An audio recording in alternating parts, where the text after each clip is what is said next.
Baik, selanjutnya Pak Mufti Anam. Assalamualaikum warahmatullahi wabarakatuh. Pertama, terima kasih Bu Pimpinan. Saya sampaikan selamat HUT PKB, Bu. Dan kami minta hadiah di HUT PKB ini, minta tolong kami tidak dipotong tanya kali ini, Bu ya. Kalau saya punya 15 daftar pertanyaan, tapi saya ngikutin beliau, saya tanya 6 saja, Bu. Sebagai hadiah ulang tahun bagi Partai Kebangkitan Bangsa. Nah, pertama tentu kami sampaikan apresiasi, kami senang sekali dua senior kami duduk di sini, Pak Rosan, Pak Erick Thohir, yang kami percaya bahwa di tangan Bapak nanti ke depan dan antara akan jauh lebih baik dalam mengelola BUMN. Tentu kami sampaikan terima kasih atas kerja keras Pak Rosan, Pak Erick Thohir, Pak Doni Oskaria, kemudian Pak Tiko dan semua yang hadir di sini untuk bagaimana mewujudkan cita-cita besar dari Presiden Prabowo untuk membangun kemanfaatan di tengah-tengah masyarakat. Awalnya Pak, saya hampir sama dengan seluruh masyarakat Indonesia yang skeptis dengan hadirnya Danantara di awal berdiri dulu. Tapi kemudian kemarin atas inisiasi dari Pak Doni Oskaria, kami diajak beliau untuk FGD secara maraton berhari-hari Pak. Untuk beliau memaparkan berbagai hal soal RKAP di tahun 2025 ini dan menerima masukan sebanyak-banyaknya dari kami begitu. Dan dari FGD itu merubah cara pandang kami soal Danantara Pak. Kami menyimak kemarin bahwa banyak sekali terobosan-terobosan dari Pak Doni Oskaria. Banyak juga ide-ide yang genuine yang kami lihat misalnya soal bagaimana penyelesaian hutang kereta cepat, Pak. Karena kalau ini tidak diselesaikan akan mengganggu akselerasi dari kereta api Indonesia yang dalam jangka panjang akan membunuh KAI yang selama ini menjadi transportasi tumpuan rakyat. Begitu juga soal restrukturisasi KUR.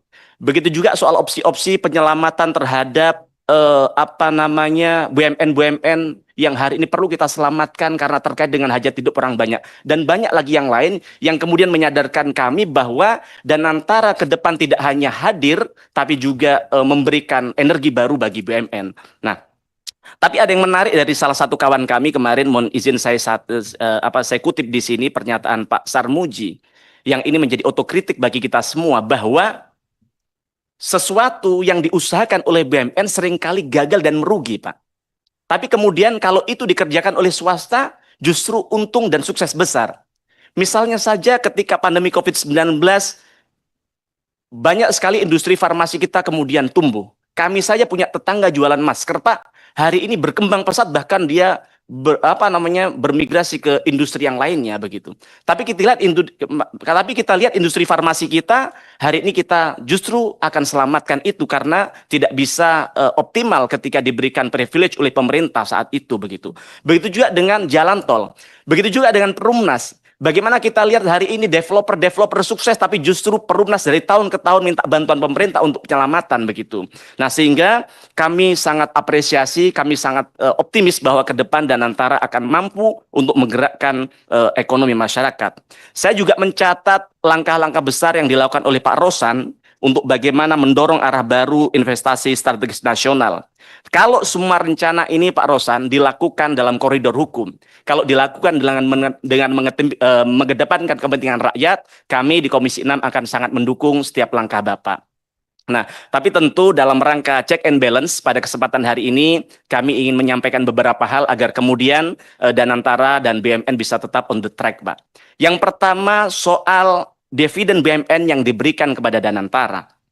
Dividen BUMN adalah hak negara, hak rakyat, dan wajib dicatat dalam APBN.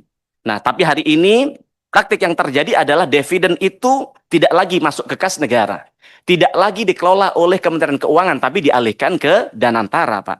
Nah, sekedar mengingatkan, kita ini kan sebagai fungsi kami untuk melakukan check and balance, ini bagian dari reminder kita semua atas rencana baik dari Danantara, bahwa ini bertentangan dengan pasal 23 Undang-Undang Dasar tahun 1945 yang menyatakan bahwa semua penerimaan negara harus dimasukkan dalam APBN dan dibahas bersama DPR, Pak.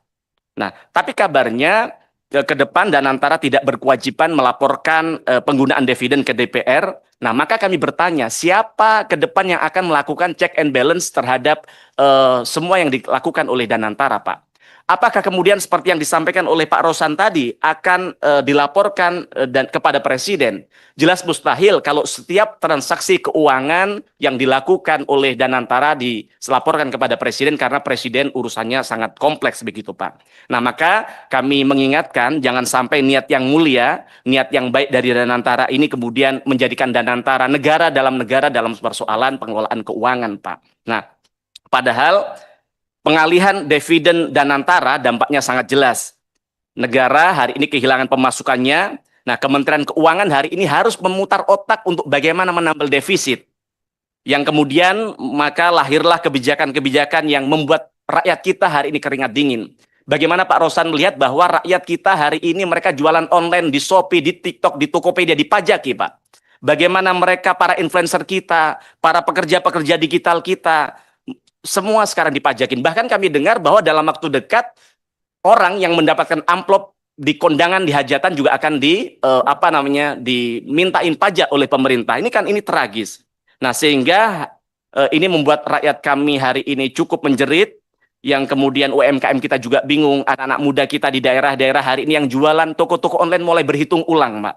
Nah, maka ini adalah bagian dari dampaknya sumber utama penerimaan negara yang hilang karena dividen hari ini diberikan kepada Danantara. Nah, maka pertanyaannya, kalau memang dividen BUMN diserahkan ke Danantara, maka pertanyaan saya adalah, apa jaminan bahwa Danantara bisa mengelola uang ini lebih baik daripada dikelola Kementerian Keuangan, Pak? Daripada dikelola negara, begitu.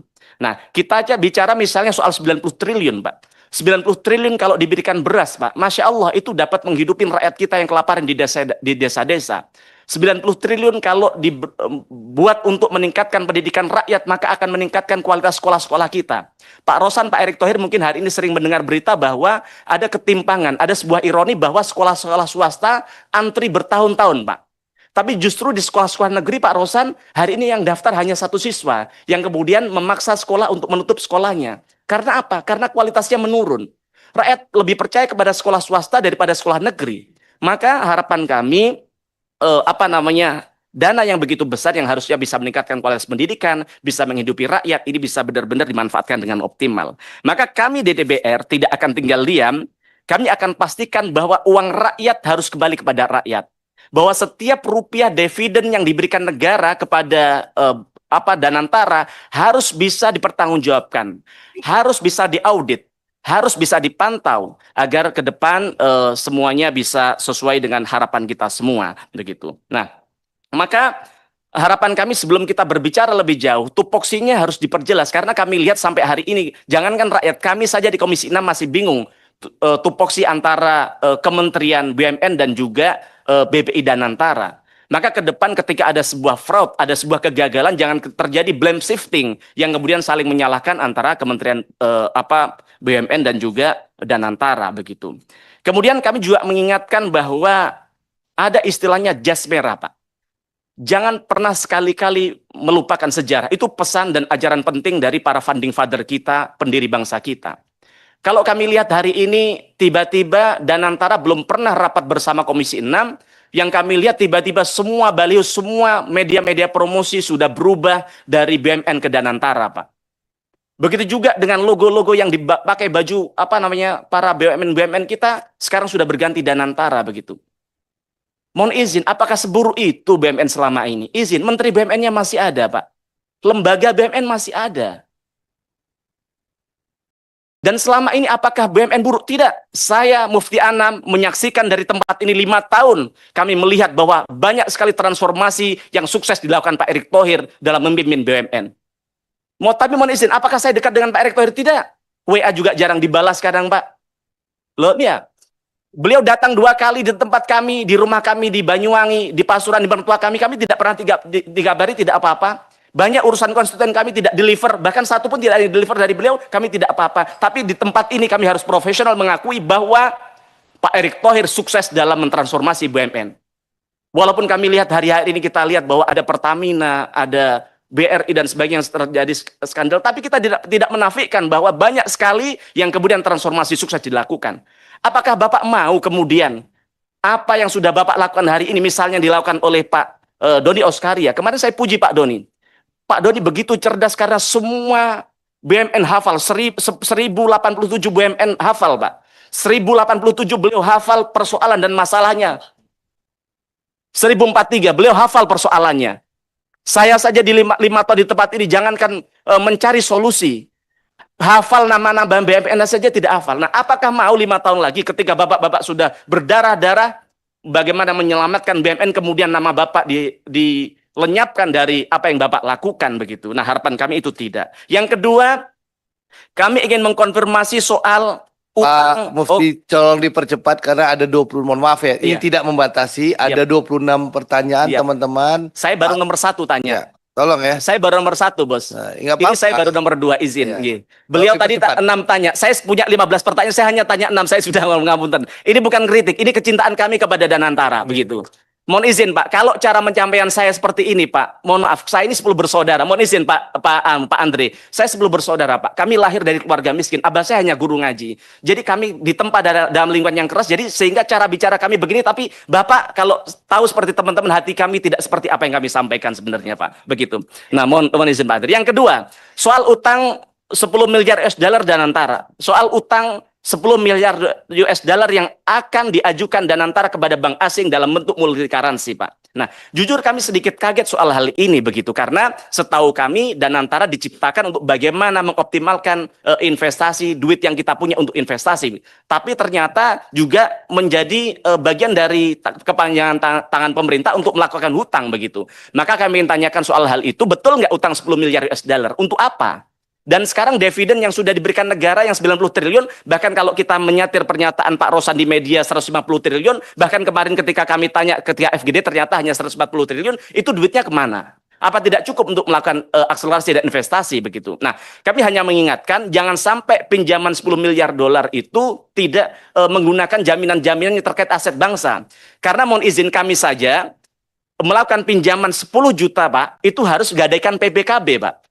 Nah, kami ingin tanyakan apa jaminan yang diberikan Danantara untuk meminjam 10 miliar US dollar yang ini menjadi salah satu pinjaman terbesar di Asia Tenggara. Kami ingin tanyakan soal itu. Jangan sampai ada, saya mengingatkan bahwa ada pasal dalam Undang-Undang nomor 3 dan pasal 33 Undang-Undang Dasar tahun 1945, Pak, yang menyatakan bahwa aset-aset strategis bangsa harus dimanfaatkan sepenuhnya sebesar-besarnya untuk kepentingan rakyat, bukan untuk digadaikan begitu, Pak. Nah, kemudian nomor 3 saya skip. Selanjutnya soal Garuda Indonesia, Pak. Kami setuju pemerintah akan melanjutkan menyelamatkan Garuda Indonesia.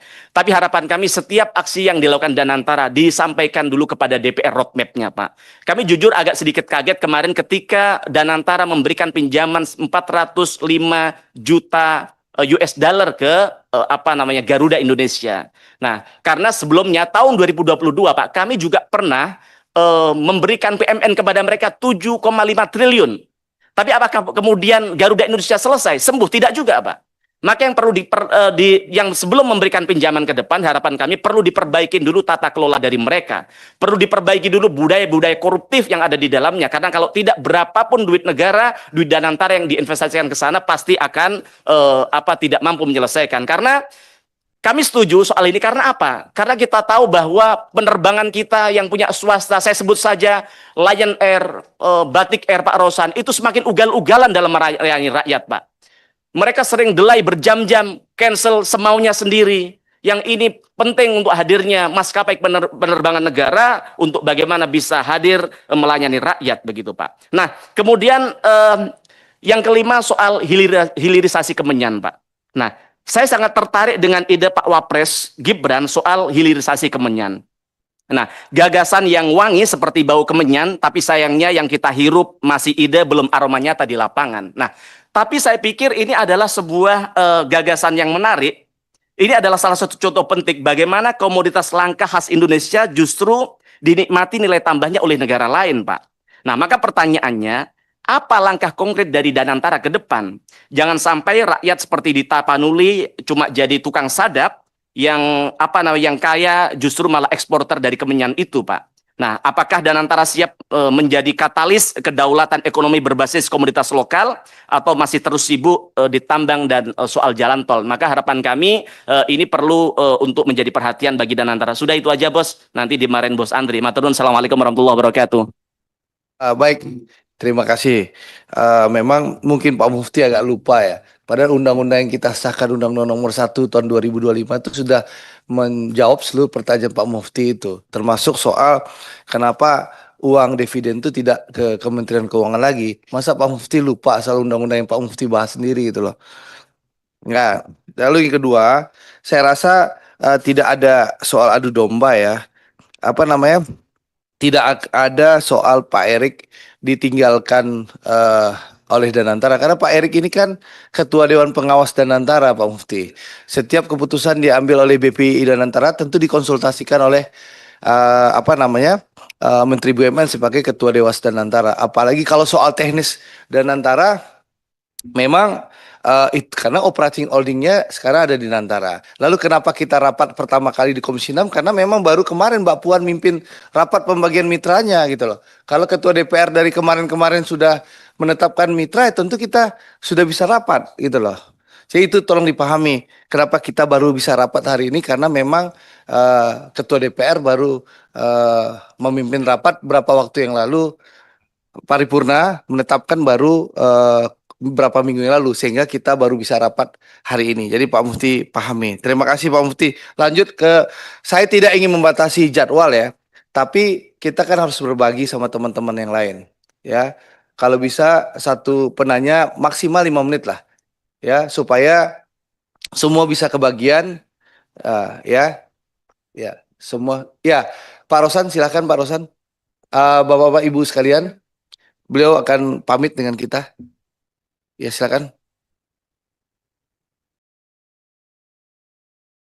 Mohon maaf tadi saya sudah menyampaikan ke pimpinan bahwa tadi pagi saya diminta oleh Bapak Presiden untuk mendampingi beliau pada jam 12.30 dipanggil oleh Bapak Presiden. Jadi mohon izin dengan segala hormat untuk bisa meninggalkan persidangan yang baik ini untuk mendampingi Bapak Presiden. Terima kasih. Terima kasih Pak Rosan. Nah, dengan perginya Pak Rosan, tuh menunjukkan bahwa betapa kompak ya Pak Erik dan Pak Doni. Jadi saya rasa tidak ada masalah soal apa ada yang ditinggalkan atau apa gitu loh. Ya, berarti apa? Ini kan kompak, saling support satu sama lain. Nah, Padahal ingin didengerin Pak Rosan ini. ya, gitu loh. Jadi silakan lanjut ke penanya. Siap. Penanya selanjutnya sebelah kiri. Ini yang lama ini pasti. Beda-beda tipis.